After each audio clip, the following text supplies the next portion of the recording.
Brought to you by NBC bearing, भारताची पहिली bearing उत्पादक।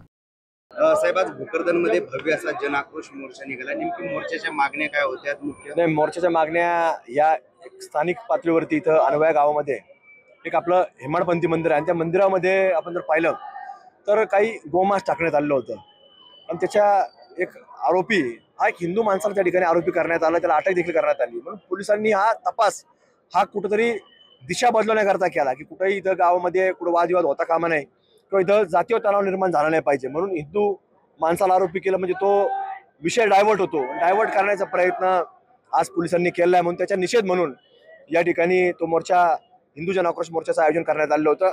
आणि शासनाकडे आम्ही मागणी केली आहे की याच्या बाबतीमधली एक स्पेशल SIT ही शासनाने या ठिकाणी लावावी। वस्तुस्थिती महाराष्ट्रातील हिंदू बांधवांसमोर आली पाहिजे। कुठला हिंदू असं कृत्य करू शकत नाही असे आमचं एक ठाम मत आहे आणि त्यामुळे कुठेतरी अशा घटना घडत असताना याच्यामध्ये शासनाने याच्यामध्ये लक्ष दिलं पाहिजे।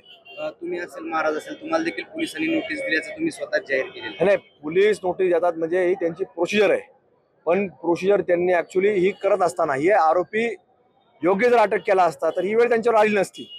म्हणून आज या नोटिशीपेक्षा त्यांनी त्यांच्या कामावर लक्ष देणं गरजेचं आहे। गो हत्या घावतात कशा आहे, इथं व्हिडिओ व्हायरल होतो गो हत्याचा, म्हणजे हे कुठंतरी पोलिसांचं एक कुठंतरी अपयश आहे की गणेश उत्सवाच्या कालखंडामध्ये इथं एक कसाईने स्वतः म्हणजे गोमातेचं म्हणजे कत्तल करताना व्हिडिओ बनवला आणि तो सोशल मीडियाच्या माध्यमातून व्हायरल केला।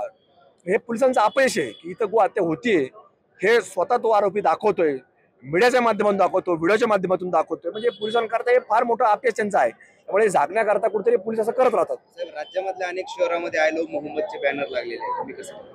नाही, हे कुठंतरी आज आपण पाहतो की काहीतरी वेगवेगळ्या माध्यमातून आणायचं आणि समाजामध्ये कुठेतरी द्वेषाची भावना, हे लव नसून हे कुठेतरी लव जिहादचा प्रयत्न आहे, लँड जिहादचा प्रयत्न आहे, सोशल मीडिया जिहाद आहे, असे वेगळे जसं जिहाद जे प्रकार सुरू झाले आहे की त्याच्याकरता पुढाकार घेतलेला विषय आहे।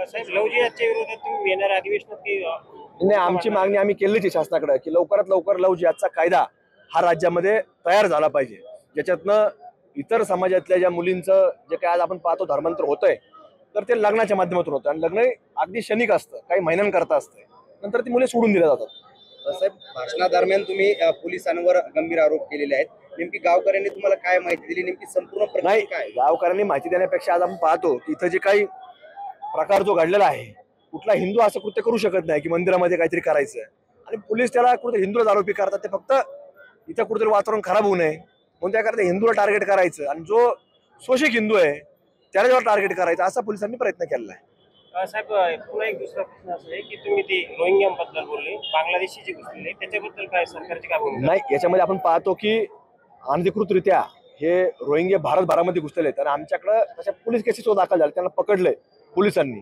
आणि ते पोलिसांनीच पकडून त्यांच्यावरती केसेस दाखल केल्या। त्यामुळे हे इथंच नाही, हे देशभरामध्ये आहे, त्यामुळे यांच्या बाबतीमध्ये शासन विरोधी गांभीर्य घेणं गरजेचं आहे।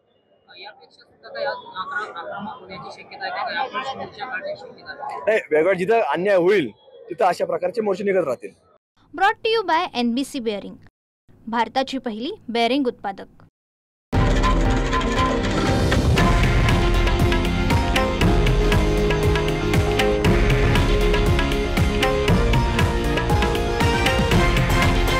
हे आहे देशातील नंबर 1 न्यूज नेटवर्क आणि आपण पाहत आहात TV9 मराठी, एकमेव।